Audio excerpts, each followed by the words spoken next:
It was a thoughtful gesture on her part, but further proof my nap was over.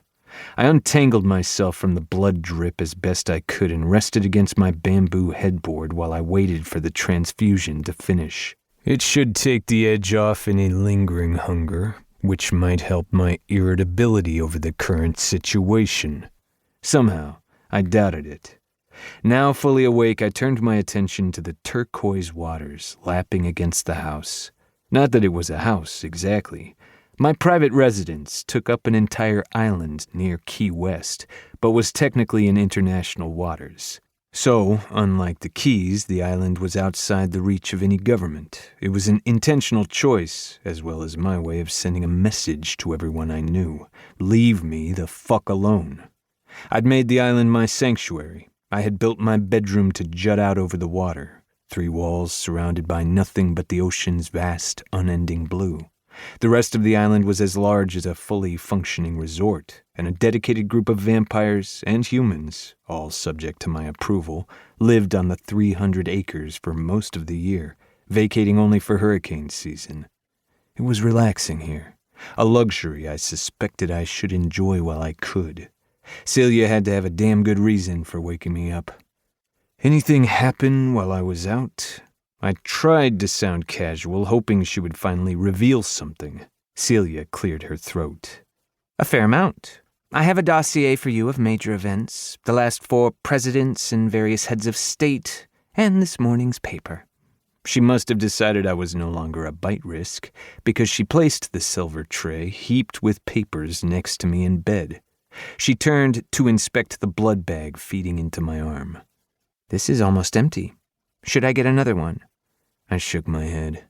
The older I got, the less blood I needed after waking.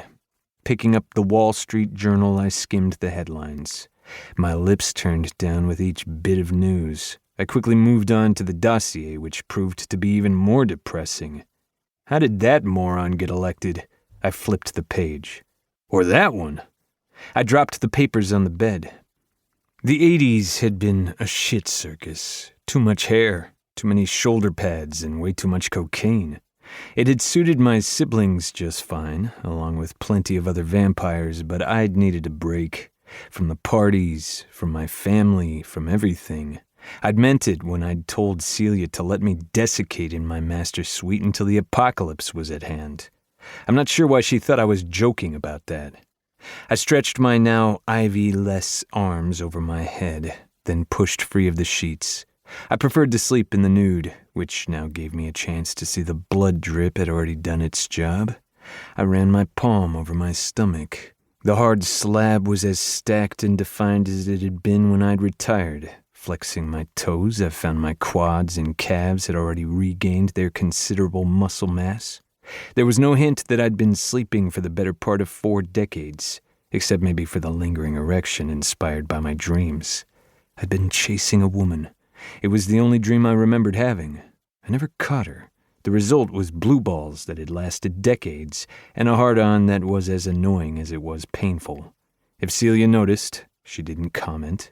She was good that way. It was another mark in her favor. So, about my undesirable awakening, I dredged up my most charming smile. It hung crookedly on my lips from lack of use.